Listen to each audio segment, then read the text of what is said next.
This episode is brought to you by Progressive Insurance. Fiscally responsible, financial geniuses, monetary magicians. These are things people say about drivers who switch their car insurance to Progressive and save hundreds. Visit progressive.com to see if you could save.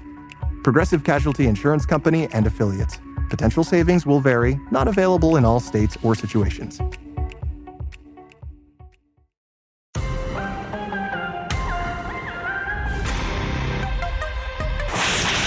This is the Jeanine Pirro Show.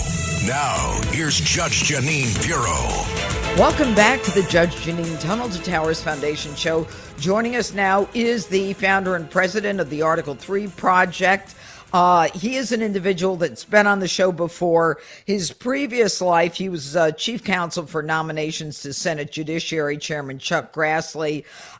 He was one of those guys who would shepherd the Supreme Court justice candidates through the hearings, and he's done a phenomenal job. He is absolutely brilliant, and I don't think that there's any topic more appropriate for him than the topic that we're going to discuss this morning, and that is the issue of what's happening with the federal judges who are literally attempting to stop the president in the execution of his directives as president of the United States. So welcome, Mike Davis. How are you today? Where are you? Colorado?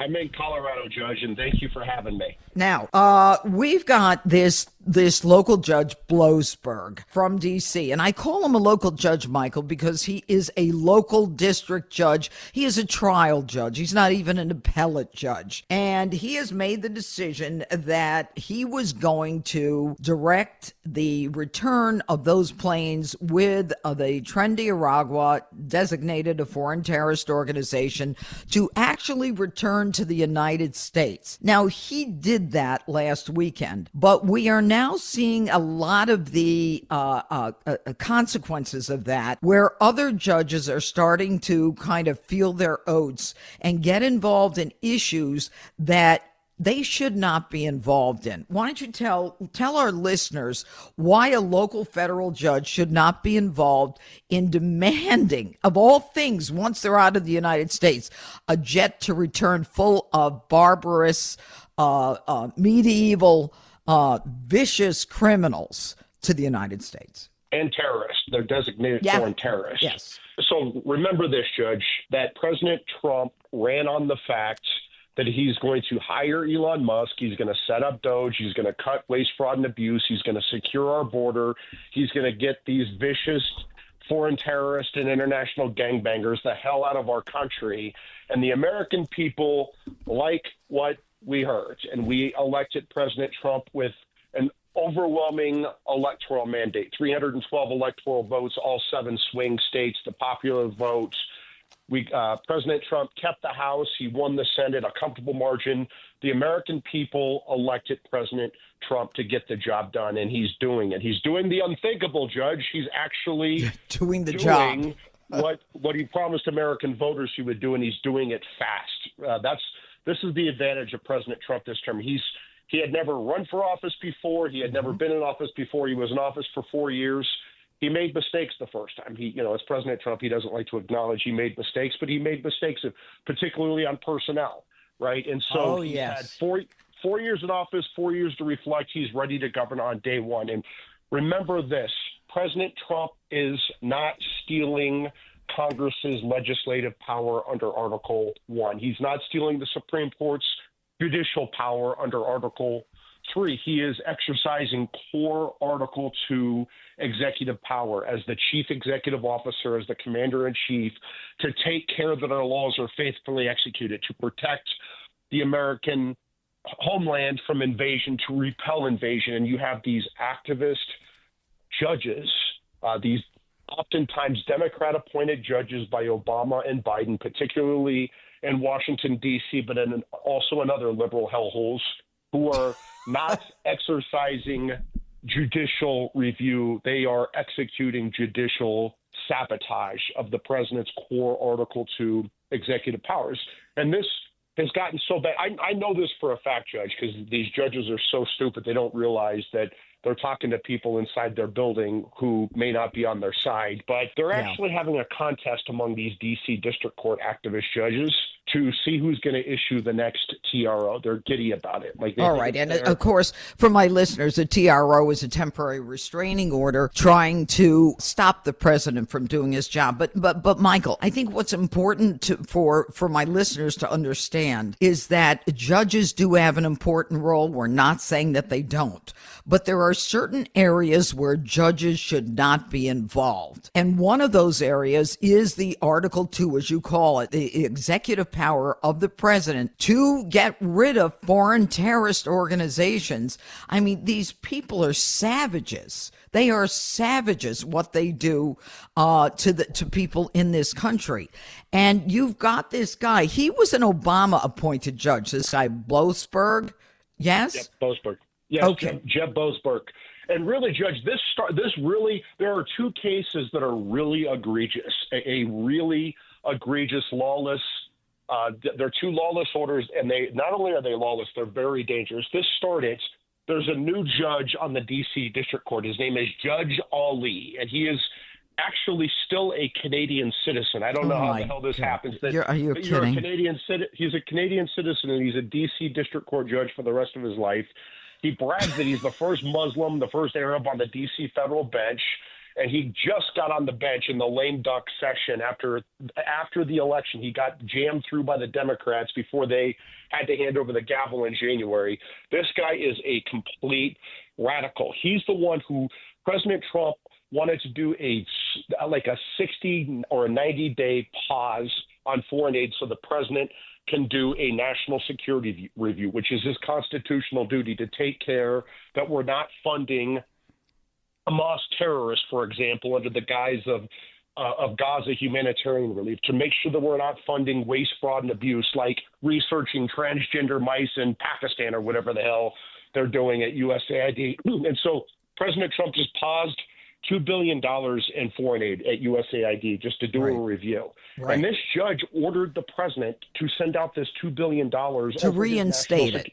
Yes, over his national security review in a TRO, temporary restraining order. As you know, Judge, that TRO is essentially a permanent injunction because this money's not coming back, right? Once you send $2 billion out the door, it's not coming back. It's going to go to Hamas terrorists so they can kill Americans, or, transgender mice, bless their souls. And then so Judge Ali ordered the president to do this, and the Supreme Court in a 5-4 decision didn't stop him because because he labeled it as a TRO, and then the Chief Justice, who's a wimp, and Justice Amy Coney Barrett, who I always say is a rattled law professor with her head up or behind, said, "Oh, this is a TRO. It's not immediately appealable under our federal civil procedure." Well, it's not a TRO. It's a permanent injunction, but it just shows that they're wimps and they're exercising bad judgment. So we've got judges who are saying, Mr. President, although you have an obligation to make sure that what is going on and that the laws of Congress are being enforced properly, including the allocation of monies, we're not going to let you stop money that you think is going to, let's say, foreign terrorist organization or to do a transgender opera in China somewhere. Then we've got another judge who's saying we've got these savages that were, killed Jocelyn Nunn Gary and, massacre innocent Americans. Another judge saying you're going to return them back to the United States so they can come here and be protected and victimize the rest of us. Then we have another judge, Biden appointed judge, who blocked the transgender military ban. And all of these judges, when you do the research, you find out that they all hate Donald Trump. I mean, that their background, their wife was fundraising, or that they were someone who has supported Joe Biden. I mean, this is not about the law. This is about activism. It's not judicial review. It is judicial sabotage by these activist judges who think that a single judge in a single left-wing district in America can set national policy, and including, apparently, can even take over the duties of the commander-in-chief, the president of the United States, when you're dealing with foreign invasion and foreign affairs. Think about it this way, Judge. if you're the El Salvador president and you're working with President Trump, you saw the video of the massive security operation on the other end when they were taking these terrorists, right? We didn't have that in place. When this Jeb Boasberg, ordered the president to turn around those planes, thank God those planes did not turn around. Yeah. We did not have that security footprint in America that they had in El Salvador, because we never could have imagined that a judge would run in, hold a hearing, expose the operation, and then order the president to turn around planes full of terrorists and MS-13 gang members, Tren de Aragua and MS-13. So and by the way, in addition, Michael, I'm sorry to interrupt. In addition, there were some people who were wanted by the El Salvadoran government as well on that plane. Yes. I mean, I can't think of anything more dangerous than a judge running in, opening up a hearing on Saturday, exposing an operation that's ongoing to put those American and allied lives in danger, and then double down by ordering the president to turn around the planes over the Gulf of America. Did this judge know how much fuel was on these planes? Right. Did this judge know the security footprint back in America? Like, did we have the same security footprint in America that they did in El Salvador to take these vicious terrorists? I mean, and then here's a bigger problem. If the El Salvador president has hundreds of officials, military, law enforcement, government officials waiting for these terrorists in El Salvador, he is taking a big political risk to work with the president of the United States to do this with very dangerous people. If those planes get turned around, he looks like an idiot in front of his people, and he's going to be embarrassed. And so it makes it less likely that these foreign leaders are going to trust President Trump to be able to do foreign policy with him, because they're worried that some activist judge is going to interfere in their foreign relations. That's unacceptable. That is a violation of clear Supreme Court case law for centuries. The president runs the executive branch. He's in control of foreign policy. And under Trump versus Hawaii, just from 6 years ago, the Supreme Court reaffirms again that the president is in charge of our immigration, right? So this is just unacceptable what this Judge Boasberg has done. And I don't say this lightly. I really do not. I have never called on anyone to ignore a court order. I have called on President Trump and his team to ignore this lawless order by Boasberg, because not only is it extraordinarily lawless, it's extraordinarily dangerous to our national security. It put American and allied lives in danger. It damages the president's ability to conduct foreign affairs. It endangers our national security. So I said, ignore this order, and we've called for this judge's impeachment, which I've never done before. So now that we've got judges who are involving themselves in issues of national security and international diplomacy, when you talk about Marco Rubio having worked out the deal with Bukele in El Salvador to allow these savages to be brought to the prison there, and then you've got this local judge who says, no, I want to stop, but I want them to return the plane. And the plane was over international waters. So, I mean, it wasn't in a position to turn around. And as you say, I mean, you talk about a footprint. I mean, I can't imagine what it's like when some of these individuals get a sense that things aren't right on an airplane, the danger that it would present to our FBI and CIA and whoever else is on that airplane. But there is now an attempt to impeach Judge Boasberg, and I have in front of me the resolution where they say he violated his oath of office, and the Constitution provides that the House has the sole power of impeachment. But under the Alien Enemies Act, and remember, that's what we tried to get Mohammed Khalil out of the country with, it is the president's sole and unreviewable discretion to invoke the provisions of the act, including whether an invasion has taken place. So the left is saying, no, this is about free speech. You and I know it's not about free speech if he is cooperating with a foreign terrorist organization, and if he doesn't have a legal right to be here anyway.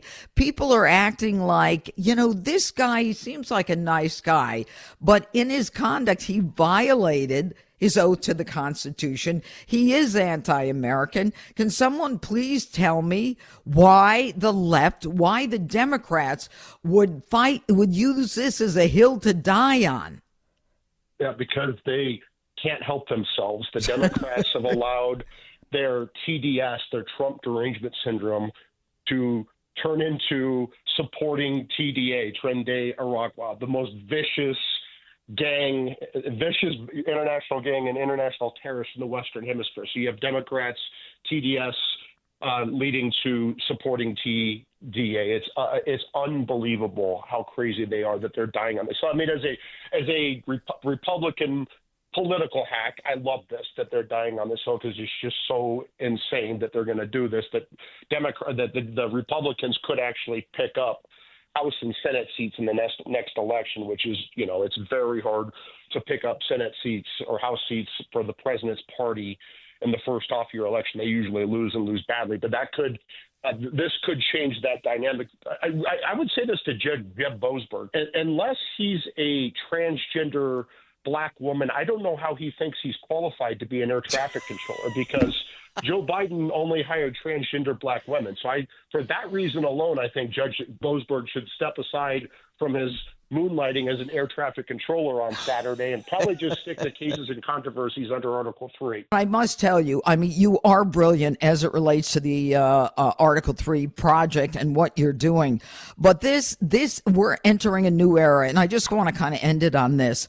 We're entering a new era where judges who have been identified as political operatives are doing whatever they can to take down the presidential executive rights of the commander in chief. And that's got to stop. And there are a lot of people who just feel like, the judge is and I was a judge. I mean, whatever the judge says is fine. But I think, we're at a point where it's been so horrible, the effort on the left to prevent the Trump agenda and the mandate that the American people gave him from going through, that they'll do anything to stop Donald Trump, irrespective of the constitutionality. And that's why I'm working with the House and Senate right now at the Article 3 project to draft legislation, to draft resolutions of impeachment against these, not just lawless judges. It's not just they got the law wrong. It has to be that the orders are clearly lawless and they're clearly dangerous. That's the standard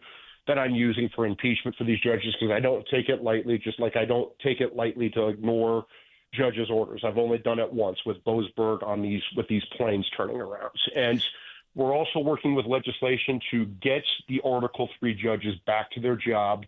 It's a modest but crucial role. They decide cases and controversies with parties before them that have redressable claims. That's right. It. It's a powerful job. It's an important job. They're not the president. They're not members of Congress. They don't set national policy. They resolve disputes. Right. Yep. And so we're going to get them back to their modest but crucial role. And you know what, Michael, I will tell you this. It's one of the reasons I left the bench. I had a 10-year term. I was the first woman elected to the county court, felony cases. And I left the bench because I was a fighter. And as a judge, my job was simply to review what was occurring in front of me, sustained, overruled, to sentence individuals, when I wanted to be in the well of the courtroom fighting the fight. So I knew enough to step off the bench, much to my mother's chagrin, and to run for DA and then fight the fight for many years. But in any event, Michael Davis, it's going to be another interesting week. Thank you so much for joining us today on the Judge Jeanine Tunnel to Towers Foundation Show. Up next here on the Judge Jeanine Tunnel to Towers Foundation Show, I will gavel out with my closing argument. It's all coming up here on the Red Apple Audio Network. It's the Judge Jeanine Show.